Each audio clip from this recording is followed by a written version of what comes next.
이렇게 4월 16일 수업 시뮬레이션 시작해 보도록 하겠습니다. 관계사절, 그렇지. 관계대명사와 관계부사의 꾸밈을 받는 명사를 무슨 행사라고 한다? 그렇지. 선행사라고 한다. 라고 보시면 되겠습니다. 자, 선행사가 사람일 경우와 사물일 경우, 이 형태가 모두 달라요. 한번 볼까요?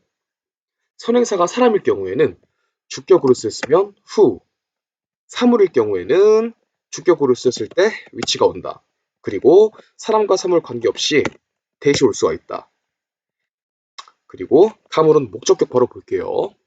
사람인 경우에는 즉 선행사가 사람인 경우에는 목적격의 자리에 흠이 올 수가 있어요. 사물인 경우에는 주격과 마찬가지로 위치가 올 수가 있다 정도로 보시면 되겠습니다. 사람과 사물 관계없이 목적격 역시 대시 올 수가 있어요. 계속 볼게요. 소유격으로 쓰였을 때 사람과 사물 모두 후수가 쓰입니다. 다시 한번 뭐라고? 선행사가 사람이건 사물이건 관계없이 소유격의 자리에는 이 후즈라는 친구가 쓰여요. 반면에 이 that은 소유격에서 쓰이지 못합니다. that x 그냥 아예 x라고 해둘게요. 자, 바로 그냥 예문 넘어가 보도록 하겠습니다. 다음 문장을 하나로 한번 만들어 보자. 어떻게 하면 하나로 합칠 수 있을까? A person can never take a risk. 결코 위험을 감수하려고 하지 않은 사람. 결코 위험을 감수할 수 없는 사람.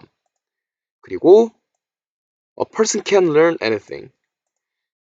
그 사람은 아무것도 배울 수가 없다는 거야. 이 문장을 하나로 한번 합쳐볼게. 이미 뒤에 문장이 준비가 되어 있는 것 같으니까 앞에 문장을 그대로 한번 넣어볼 건데 이 a person과 똑같은 모양새를 지닌 이 a person이 사라져 줄 거야. 이게 무슨 말이냐 하면 다음 문장에 들어갈 때에는 이 can부터 risk까지가 들어가게 될 거란 말이지. 이런 식으로 a person과 같은 모양을 지닌 이 둘 다 a person이니까 좀 헷갈리네요. 윗문장의 a person이 사라지게 됨으로써 주어 자리가 비게 된 불완전한 문장이 온다. 다시 한번 이게 관계대명사와 관계부사의 가장 큰 차이점인데 관계대명사 뒤에는 불완전한 문장이 오고 관계부사 뒤에는 완전한 문장이 온다. 이렇게 보시면 되겠습니다. 한번 해석해 볼게요. A person who can never take a risk can't learn anything. 위험을 감수할 수 없는 사람은 결코 그 무엇이든지 배울 수가 없을 거래. We saw the movie. 다음 문장 넘어가 볼게요. We saw the movie. 우리는 그 영화를 봤어. The movie was a little sad. 그 영화는 조금 슬펐대. 이게 무슨 말일까? 한번 한 문장을 합쳐보자. 아랫 문장의 the movie와 윗 문장의 the movie. 똑같은 형태를 지닌 이 친구가 사라지겠죠. 그대로 끌고 와서 붙여넣기 해볼 건데. 자, 이 경우에는 뒤에 목적어가 생략이 되었죠. 위에 문장에 있던 movie와 아래 문장에 이미 준비되어 있던 이 the movie의 생김새가 겹치기 때문에 즉 선행사와 같은 의미를 지닌 이 단어가 이제 생략이 되었기 때문에 이 문장은 이제 목적격 관계 대명사라고 할 수가 있겠다. 해석을 한번 해볼게요.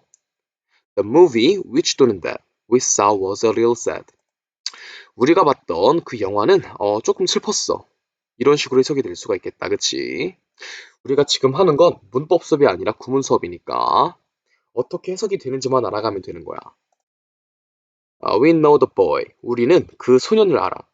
His brother lives in France. 그의 이제 남동생 아니지? 남자 형제 정도가 되겠다. 그치? 그의 남자 형제는 프랑스에 살고 있다는 거야. 이 문장을 하나로 합쳐보자. 위에 문장은 이미 준비가 되어 있으니까 이렇게 His brother lives in France에서 the boy랑 똑같은 생김새를 가진 친구가 없네. 이 the boy를 받아주는 친구는 누굴까? 이 his 정도가 되겠다. 그치? 그러면은 이 brother부터 France까지 그대로 끌고 와주는 겁니다. 오케이. 이렇게 우리는 그 소년을 알아. 그 전에 먼저 이거 먼저 보고 가자. 일단 이 whose 같은 경우에는 소유격 관계 대명사죠. 완전한 문장같이 보이는 문장이 와요. 이게 무슨 말이냐면 이게 좀 말이 난해하지? 오케이. 소유격 관계 대명사는 완전한 문장같이 보이는 문장에 와. 이게 무슨 말이냐면 이 whose가 관계 대명사잖아. 뒤에 주어와 동사, 이 lives의 live가 일형식 동사거든요. 자동사여서 목적어를 필요로 하질 않아. 따라서 이 문장은 완전한 문장이라고는 할 수가 있겠는데 이 the boy, 소유격인 이 the boy를 받아주는 친구가 없어. 소유격에서도 이 소유격이 지어졌기 때문에 엄밀히 말해서는 불완전한 거기는 한데 이제 문제 풀 때는 완전하다고 접근을 해줘도 좋아. 큰 상관은 없어. We know the boy whose brother lives in France. 우리는 남자 형제가 프랑스에서 살고 있는 그 소년을 알아. 정도로 번역을 할 수가 있겠다. 다음 넘어가서 관계대명사절 뒤에는 아까 전에도 언급했듯이 불완전한 문장이 온다. 라고 보시면 되겠습니다. 자, 계속 볼게요. 관계대명사의 용법.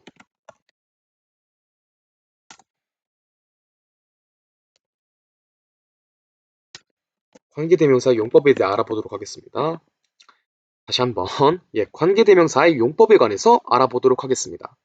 관계대명사 용법에는 크게 한정적 용법, 이거를 제한적 용법이라고도 해요. 그리고 계속적 용법, 그치. 관계대명사 용법에는 한정적 용법과 계속적 용법이 있다. 근데 엄밀히 말하면 이 계속적 용법이라는 말은 틀린 거야. 영어학에서는 계속적 용법이 아니라 비제한적 용법이라고 하거든요. 그런데 이제 많은 쌤들은 이 비제한적 용법이라는 어휘보다는 계속적 용법이라는 말을 더 쓰시기 때문에 저도 일단 편의상 계속적 용법이라는 말을 쓰도록 할게요. 이 둘의 큰 차이점이 뭘까? 여기 나와 있듯이 자, 제한적 용법은 정보를 하나로 제한시킨다. 뭐 이 정도로만 보면 되겠습니다. 이게 무슨 말이냐 하면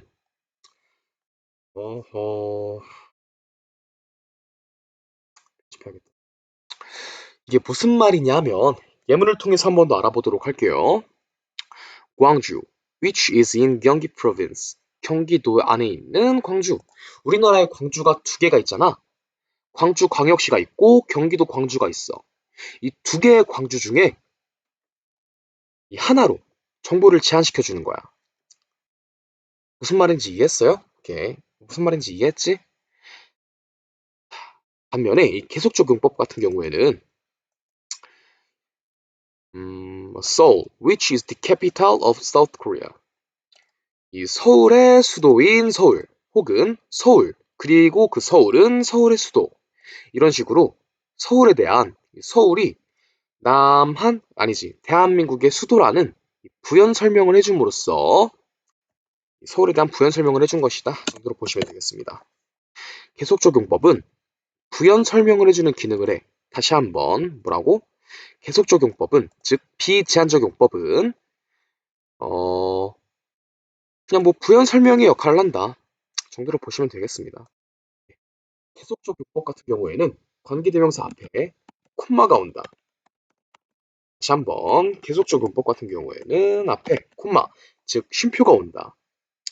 이건 선행사에 대한 방금 언급을 했듯이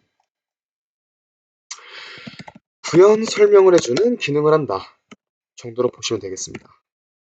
해석 한번 해볼게요. The children read this book, which was beautifully illustrated. 무슨 말일까? 그 아이들은 이 책을 읽었다는 거야. 그리고 그 책은 아름답게 사파가 그려져 있었어.